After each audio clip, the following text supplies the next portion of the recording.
The photography and video show, NEC versus ExCeL London. The review. No BS. BS, no BS. Hi, I'm Khandie.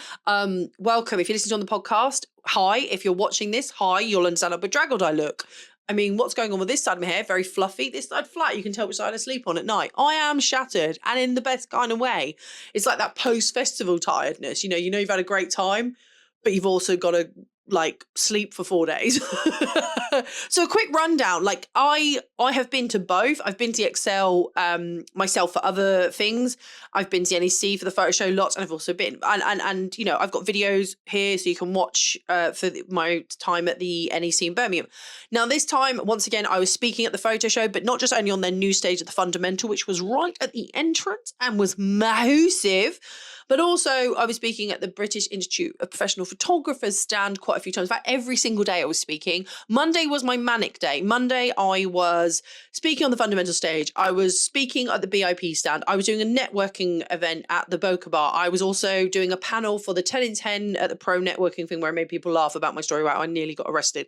It's hilarious. Don't worry. One day I'll tell you, but right now we're not going to get into that. I also had meetings galore with brands. I did not realize how many people want to meet me. I'm going to ego fluff myself here and just say I have made some very, very good moves. I also remembered last second that a piece of my work was on display in one of the galleries. So I had to run and try and get a photo. And then as I was leaving, the woman said, you can take it home with you. So on Tuesday evening, as the show closed, I was yanking it off the wall and then proceeded to walk through the whole of London with it. It managed to get home safely. So yeah, I'll insert a picture of it here somewhere for you. I mean, everything in my brain was so fuzzy. If you're on the podcast, you won't see that. So yeah. Also, if you're watching this on the YouTube video, please excuse the lighting. I am doing this quick because I'm shattered. I'm tired. Your girl worked hard. Your girl talked a lot. She's tired. And new hair. You won't be able to see this again on the podcast, but imagine McDonald's made hair colour out of their logo. That's where we're going, yellow and orangey red. Anyway, so I want to talk about, I'm going to get the niggles out the way because I think everybody it's been quite a negative vibe about it being in London. And at first I didn't get it because it's a great venue. I've been there loads. Also, the photo show and the video show do not mess up. Their organisation is incredible. As a speaker and as an attendee, I got emails telling me what I needed to know. I'm going to tell you something. There's something I wish they would include a little bit later on, but that's not, that's an optional thing. But I got told as a speaker, I knew exactly what I was doing, where I was going, even down to, hey, here's your purchase order, so we get your invoice paid quick. All of that stuff, right? And I love that. The team, Ruth, everyone, they were just fantastic. And they always have been. So even the move didn't make any difference to me. And they were on the floor making sure we were okay. I met the director of the show. It was just fantastic. I loved it. I know people are unhappy. There's a few things. Now, these I want to stipulate are not the show. The show can't do much about this. It's what we call the London problem. Firstly, London is not disabled access friendly. I don't care how many plans and things they put into place, it is not. The lifts aren't always working. You can arrange for accessibility from help from the train staff, but they don't always show up.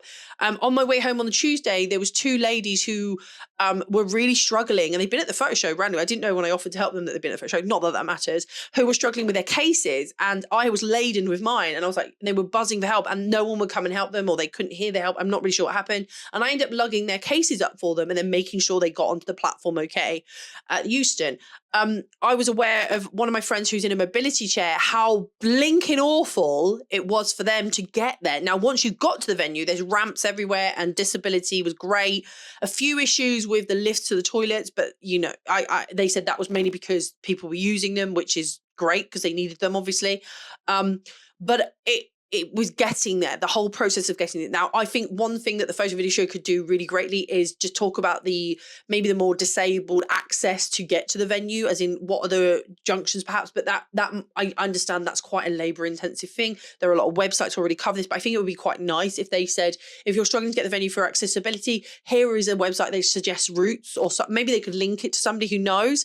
Another side note is, because the space is so big and there was a lot of a noise, and there always is at these venues. A nice little quiet room would have been helpful. I know people are going to be like, what do you mean? But as somebody who was speaking, and as somebody who's a gobby and loud, whatever you want to call me, even I got overwhelmed. There were flashes going off constantly on one stand because people were testing things. And as I was there, I was like that, getting, thought I was in a rave at one point. And there was a lovely lady. I probably got the name of her society wrong, but she does something for the Society of Spectrum Photographers, so people who are neurodivergent. And I couldn't help but notice that it was the commotion and the noise was getting loud. And one lovely person I've spoken to who identified themselves as autistic said they were really struggling to find a quiet space to go so that they could just decompress for a few seconds to then enjoy the show again. I know that in the past they have had this sort of breakout space, but because it was so open plan, they said that they were struggling. I don't know if that's an option for the future. I hope it is. That's something they can do, because I think inclusivity needs to be inclusive. There was one incident that is nothing to do with the show, but to do with two punters that attended the show who made absolutely appalling comments about two people who were on the stage in a way that I'm not going to go into, but needs to say they were removed from the venue. And by not by security, but by us sort of calling them out and saying that's not okay. And I think they panicked because we'd heard what they said and they absconded off. We're not going to go into that, but I'm not going to say that's a London issue or a show issue. That's something that happened. I don't stand for that kind of language being used, and I think anyone in society would not stand for that language being used. And I'm proud that other members of the community who also heard it stood with me, and nothing was a big deal from us, but they were embarrassed that they'd been heard. I don't know who they were, and I want to keep that way because I don't want to have them get any. I hope that the embarrassment of them being heard what they said was enough and they changed their ways. That's all I'm going to say on that. I really enjoyed the stands. I think the stands that were there were a lot more. There was a lot more to do. I don't know if that was just because everyone had a brand refresh or something happened, but like there was so much. I mean, I loved the Nikon stand. Now, I'm a Nikon shooter currently. I say currently because you never know. I love that they had these like stages you could play in. They had this one with like faux flowers all on like, was it, what do you call it? Fishing wire? I don't know if that's what you call it. Beautiful. People were playing in that and it was nice. And they had this beautiful pan painted canvas backdrop where people, they were doing demos, and that was really nice. They had a big stand, and it was nice to see Nikon really big, because in the past, Canon really pulls the bag out. Like Canon had a tuk-tuk stand and everything. They really pull the bag out. And sometimes I feel like Nikon don't necessarily. It's not as wow impactful. I mean, and I'm an extra and I love them, but Canon definitely have like, I don't know, maybe it's because their branding's red and it's more eye-catching. I don't really know. But Canon definitely seem to have like a big thing going on. Nikon, they have their stand, and they have a stand where people do talks there. One day, if I'm ever asked, I'll go. If Nikon wants, I'm still shooting Nikon and they like me, one day I will be there. This is me like doing, put it out in the universe. I was speaking on the fundamental stage for one of my chats. That was the new stage to be there. And that was quite daunting because as you came in, it was right there. And it was the only one that I believe was back to back with another stage. I didn't hear the other stage who was right behind me. But I don't know if they heard me, and I apologize, but I'm not responsible for the mic volume. But I had people cheering and people were happy. I was really like, the director of the show was apparently there, and I met him and I was like, oh, but he was very nice, so don't worry, I don't think I was in any trouble. I signed my first autographs. People brought my book and asked me to sign autographs, and one beautiful lady came to the stand at the BOPP stand where I was about to do another seminar and had my book. And she, the link's in the bio if you want to buy it, link in the description, sorry. And she handed it to me and it was highlighted. She'd gone through the highlighter, highlighting bits that she'd loved. And she was like, it just really spoke to me. It was exactly what I needed to hear. It made me really emotional because she divulged parts of her life that I'm going to remain private. I don't think that's for public consumption, that really hit hard with me. And she was saying my book helped her. And I was like, oh, thank you. I was just like, I'm going to well up now. It really meant a lot, but also it was such a, I'm tired and now I'm emotional. This is a recipe for tears on YouTube. Oh, 1 second. Right, sorry, I was taking a sip out of a china cup that's, is it fine bone china? It's fine bone china, and I've drunk it all now, and it's 70s style. It's very cute. That was a moment for me. I had so many people coming to chat to me, and I mean this is like I know when people say I'm so humbled when people spend their time with me. No, I really was. Like, I don't consider myself an anybody. And I'm speaking on that stage and I looked out and it was standing room only. In fact, people were coming to sit on the carpeted space at the front and because to listen to me. And I got cheers and a couple of brands said, we heard you talk. We need to have meetings, Khandie. We need to be having meetings. And while I was there, I got an email about a really cool job that I've been formally accepted for. And it was just like a good omen. I had a great time. I think like, even the model pods, I think it was Creativity Hub did them. Yes, they did. They were great. They were so stylized and so beautiful. And we had diverse models. I want to see more. I would love to see more that shape diversity if possible, because I feel like the models they had were stunning. They were stunning. They always are, mate. They always are. There's no, but I feel like it would be an educational process to have more diverse bodies. And that's just something I'm going to put out there. I don't know if who's in charge. It'd be nice. I think it'd be nice. I think it would be good. I also loved the creator stage area, which is like a setup where you can go play.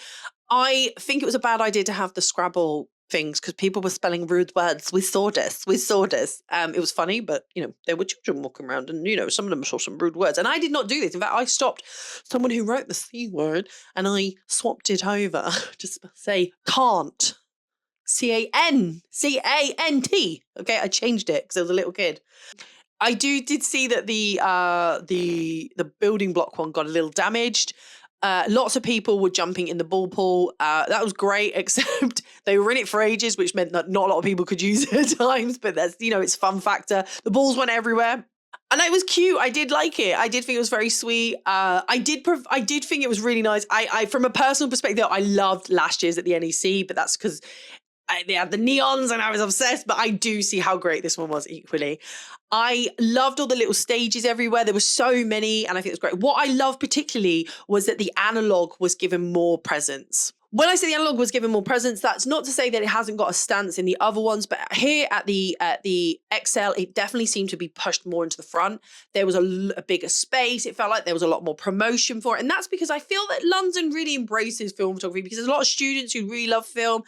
One guy said, oh, there's loads of hipsters. And I was like, no, there's people just love film. And I love that they had loads of different brands that were selling film. Obviously, I'm an Analog Wonderland Ambassador alumni, so I was buzzing to see them. I took some film photos go around. I love it. People coming up to me saying, I've bought this, look at this film. And we all made a mad rush on open day to the Disabled Society of Photographers, the Society of Disabled Photographers. Sorry, I've got that right. We all made a mad dash there.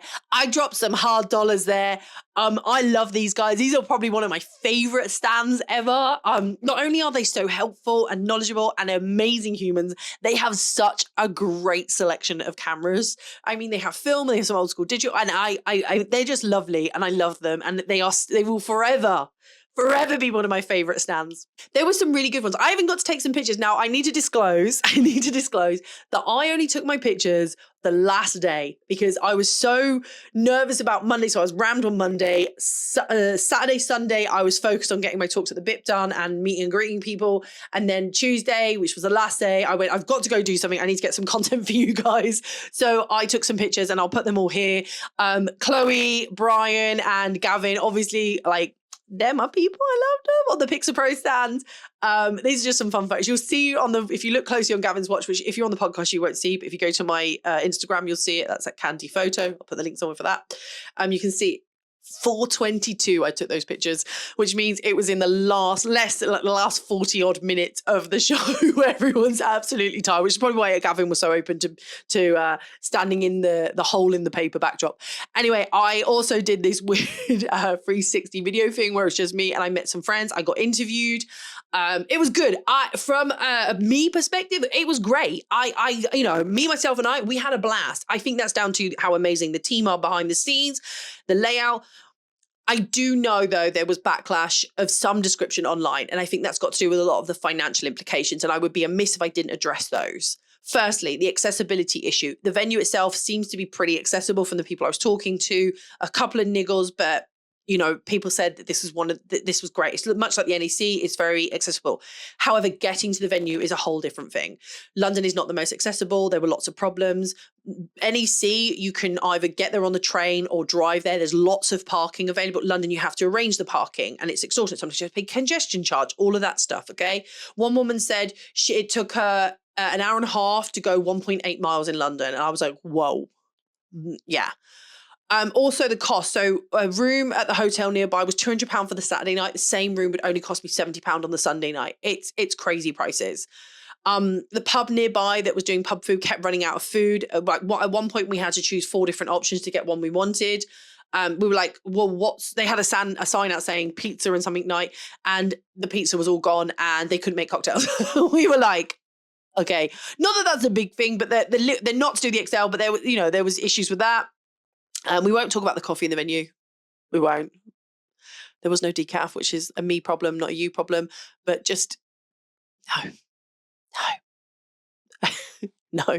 I got a cup of tea that looked like dirt water, but honestly, you could get that anywhere of an issue. So I'm not talking about that. Personal gripe. My tea. Leave the tea back in. I can do it myself. But whatever, there's a Costa outside if you want to buy. I mean, if you like Costa. There was also Starbucks if you like Starbucks. I mean, there was options. There was other options there to buy coffee. So I'm just griping about that because I'm tired. I did know when I was speaking to a couple of the brands, they really struggled to get their staff and their stall holders places to stay en masse. A lot of them had to stay at the far, like zone 6 of London. Some were staying as far out as Stratford, which if you don't know is the end of the line. I didn't mean it was a long commute, but that meant, at the end of the day, they were doing all that work, then slogging off on a train, going there and then having to get back. For me, myself, I did stay in London for one of the nights. I was offered a hotel, but I wanted to travel in with somebody. So at one point, my partner and I went home. I will say, to try and make my talk on time, I had to travel in rush hour, not rush hour, it's called peak hour, which meant that I was normally costing me 30 quid a ticket return was costing me nearly 60, 70 pound. That's an irk. But it is what it is, isn't it? And then obviously you have the underground costs, which is, whatever they are. I ended up using Uber a few times, mainly because there was the underground was so packed and I had all this equipment and, everyone on the underground hates if you bring equipment. That's a me problem, but I do think that needs to be acknowledged financially. It's a bit more. And I know that my friends who are further up north said we just financially cannot justify the train costs. Parking alone, it was a lot. Now in Birmingham, I know it's more central, so you are all paying, but it's motorway accessible. If the trains go down, like they did in London, the Elizabeth line and the digital SLR, the digital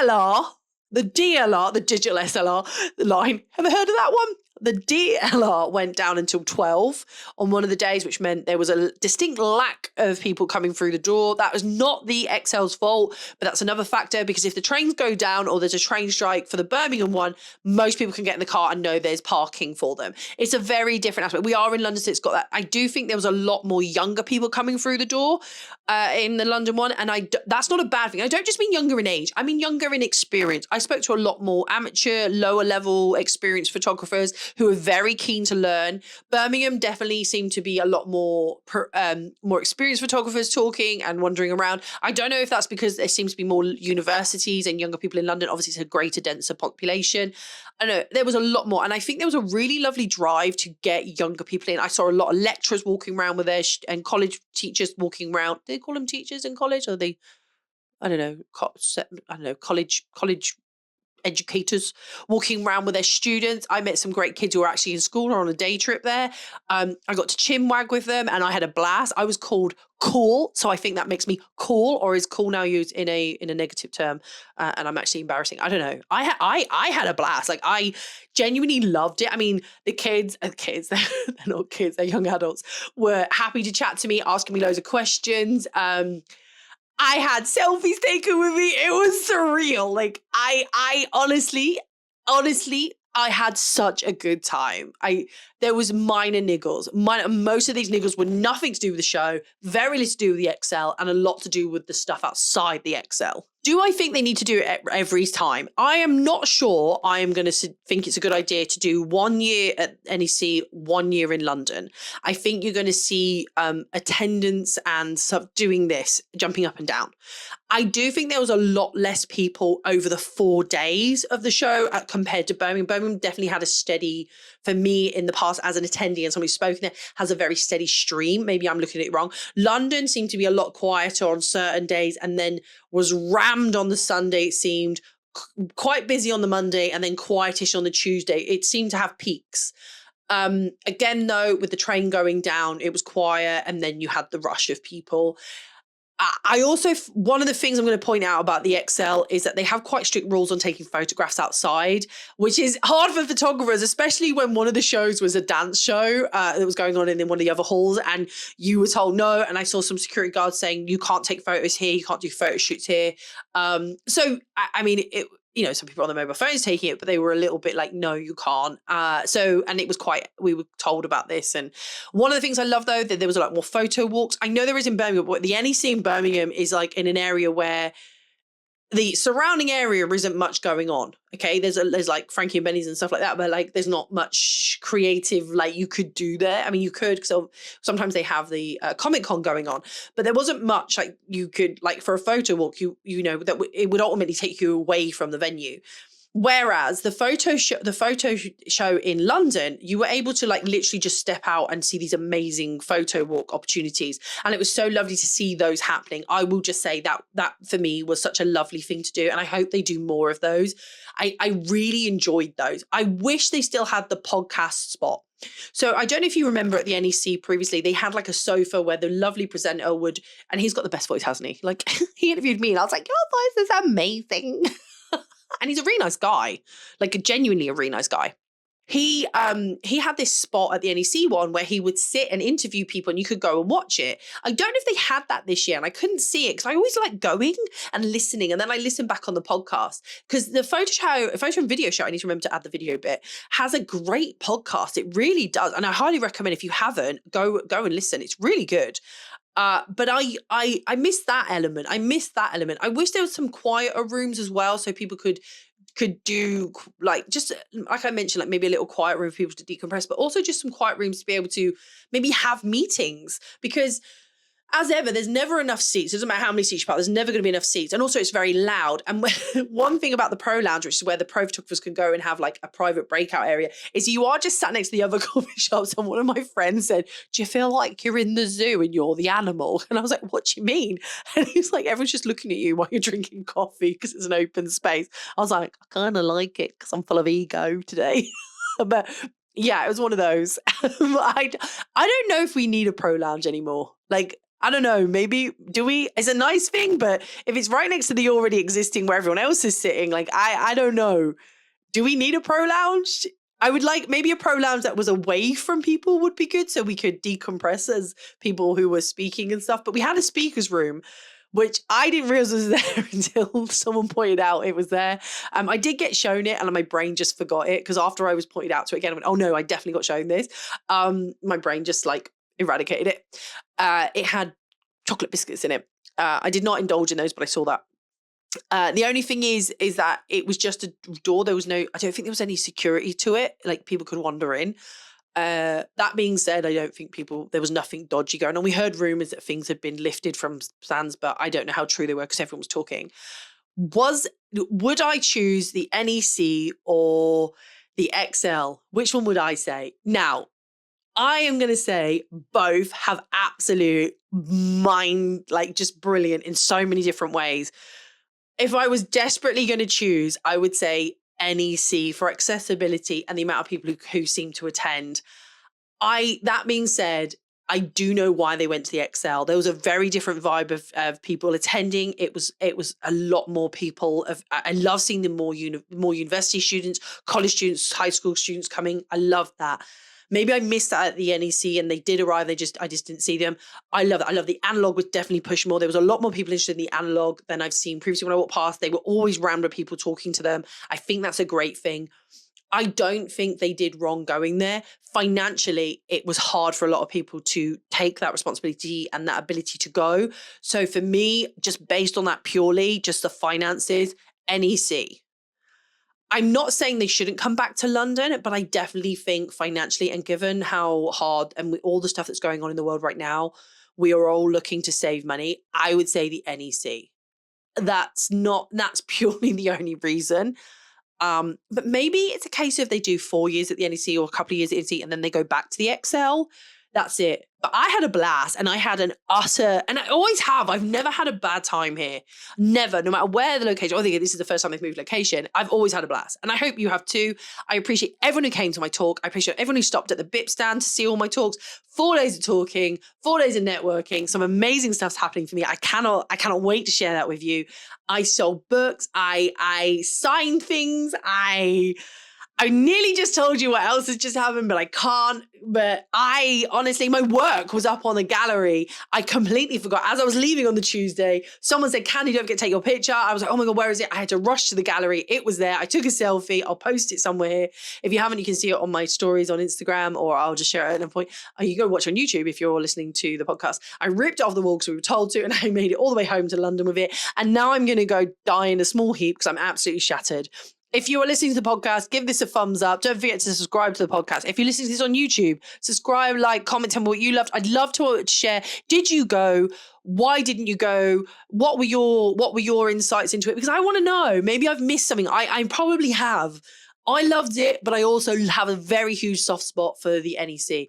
I hope to see you there next year. I should be there. Oh, fingers crossed if they want me back or people do. I had a blast, but I also aware that's just my opinion and it could be completely wrong. But have a great day. I need to sleep now. By the way, do you like my new hair color? If you're on the podcast, you're not seeing it, but I've got orangey red hair. Well, it looks more orange here with yellow, kind of like McDonald's logo colors.